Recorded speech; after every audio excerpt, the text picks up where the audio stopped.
Hey, what's up, Gamingtrend? We're back here at the booth at Origins, and we've got a special guest showing us a little bit about the Unmatched system. So we've got Justin Jacobson, who is the owner of Restoration Games, and thanks for stopping by. My pleasure. Yeah, so taking a look at Unmatched, you got a new set that just dropped, and just a great system. For those of the people who don't know what Unmatched is, can you give them a little rundown? Yeah. Well, taking one step back, our game Restoration Games, we specialize in taking old games that are out of print, modernizing them and bringing them back for today's gamers. Oh, so that's this awesome. game is actually based off a game from 2002, Star Wars Epic Duels. Okay.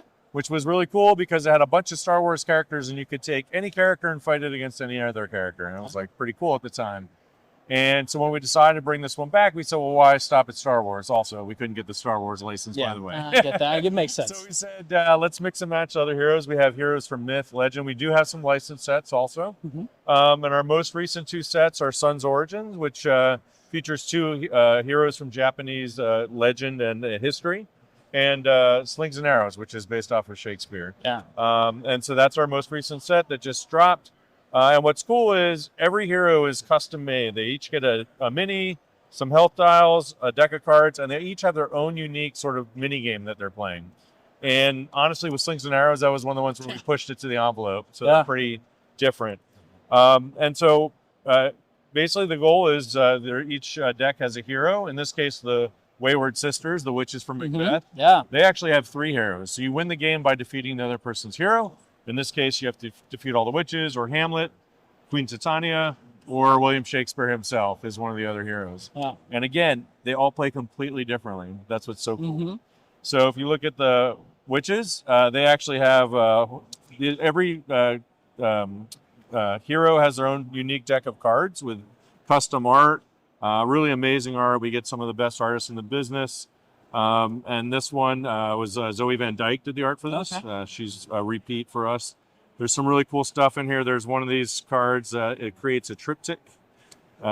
These three cards right here. If you put them together, it makes a little triptych. Nice. Anyway, you'll notice also that each of their cards has a little ingredient symbol on it. So whether it's Batwing or the lizard tail or the howlet claw. And basically, whenever they make an attack or defense or whatever, their cards go into their cauldron. They have this special cauldron piece, which is the largest token we've ever done. Yeah, that's it. It's like a dinner plate here. And then they start putting cards in their discard pile. And then at the end of their, after they attack, they can cast a spell from their cauldron based on what ingredients they have.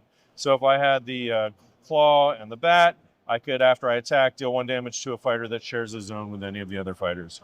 So they're casting spells, getting stuff into their cauldron, things like that. Meanwhile, Hamlet, of course, the question, to be or not to be. Very simple. That is the question. And so at the beginning of each of his turns, he decides. He makes this choice, right? To be or not to be. And if he's to be, then he actually is a man of action. And so whenever he maneuvers, he gets to draw an extra card. That's whenever he maneuvers around the thing. If he's not to be, then he's all about destruction and death. He gets to add +2 to all of his attacks. His sidekick are Rosencrantz and Guildenstern. They only get 1 token, the two of them, very minor character. And that's what they do. So his big thing is making that decision each round. Very cool. Meanwhile, Queen Titania, she's the queen of the fairies. Her sidekick is her lover, King Oberon. And what she does is she has these little mini deck of glamours. You'll see no one else has the mini deck like that. It's the first time we've done that. And basically, what they're like a global effect. So in this case, the Glamour of Greed. At the end of your turn, you can draw a card. So she just gets to draw a card at the end of her turn. And then she'll have cards in her deck that let her discard her glamours to do bigger effects or things like that as she's cycling through her glamour deck. Are you allowed to turn your opponent's head into a donkey at all? Is that one of those things? There is a donkey, the as wise as beautiful. So Nick Bottom, the donkey there. Yeah. That's one of my favorite things about the cards is because they're all custom. We get all the card names and the art really get to evoke that character, really define that character. Yeah. Never is that better exemplified than with William Shakespeare's deck. What is he even doing, right? Yeah. So very cool. His sidekicks are 3 actors, and all the cards in his deck have little syllables in their card names, and there's a count for each syllable.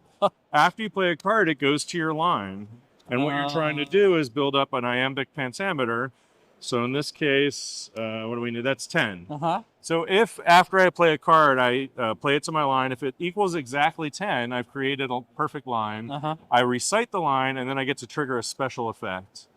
Alas, all are punished at 2 Brute, and then I would get to trigger that special effect. Now, if I went over, let's say I didn't put a 4 there, I put my 6 there, my kingdom for a horse, I would have blown the line. I wouldn't get to do the special effect, and these all go to the discard pile. Yeah. So it's sort of like Elizabethan blackjack. Yeah, that's awesome. And like I said, that's the beauty of it. And what's really cool about Unmatched, of course, is you can take any hero from any set, play with any hero from any other set. So you could have William Shakespeare fighting, one of the greatest samurai of all time, Tomoe Gozen, right? Yeah. Or again, we have licensed sets, right? Mm-hmm. We just got doing a whole bunch of Marvel sets. We have Witcher set coming out next Yeah. year. So yeah, if you want Geralt fighting some witches, sure, the witches from Macbeth, why not, right? Yeah, that's perfect. So yeah, one of the things I've always loved about Unmatched is just the thematic and the depth that it goes into. You know, you really make each character really fits the scene. I mean, when you had a T-Rex on the board and you kind of made him just a big monster versus, I would love to see him go up against Macbeth or or Hamlet, or Shakespeare. But I just love how interchangeable it is and how much effort you guys put into every single one of the decks. Yeah, we just last year came with our first Unmatched Adventure set. So for those who haven't heard that, it's a new cooperative version of the game. And that box set was called Tales to Amaze. Came with 2 villains, 6 minions. Those are the bad guys, the Mothman and the Alien Invader. And then a bunch of other minions like the Loveland Frog and the Skunk Ape and all that stuff. And then 4 heroes too. And these were all sort of pulp era heroes. Golden Bat was first superhero, Dr. Joel Trent, etc. What's awesome is you can even take those heroes and play regular Unmatched, or you can take any hero from any of the sets and play them in Unmatched Adventures. So you can have William Shakespeare fighting Mothman if you want. Yeah. Also, we haven't announced yet. We're coming out with a new Unmatched Adventure set. We're announcing it in July. It's going to be a licensed Unmatched Adventure set. Okay. Very cool license, very popular. That's also, again, going to shake things up. So very cool. Very excited. Cool. For those of you who like Unmatched, you're in for a bunch of new treats coming out down the road. We got a lot of stuff in the pipipeline. And for those of you who haven't, what are you waiting for? Yeah. Try it. No, it's a lot of fun, especially, and it doesn't take very long to play a round. It's something you can get to the table, get a couple of rounds, different combinations in, and that's one of the other things that we love about it. For sure. So I know while we have you here, Unmatched is one of your big titles, but you got lots of other properties from Thunder Road Vendetta and Return to the Dark Tower, some of the big ones that are out there now. What's some things you got coming up? Yeah, Thunder Road Vendetta, obviously a huge hit for us. And we did had done a Kickstarter for an expansion called Carnival of Chaos that creates an arena mode, essentially Demolition Derby. Yeah. That is going to be releasing a little later this year, maybe like October, I think it'll be out. It's finishing up production. It should be on the boats pretty soon. We do have, obviously, Return to Dark Tower has been a big hit for us.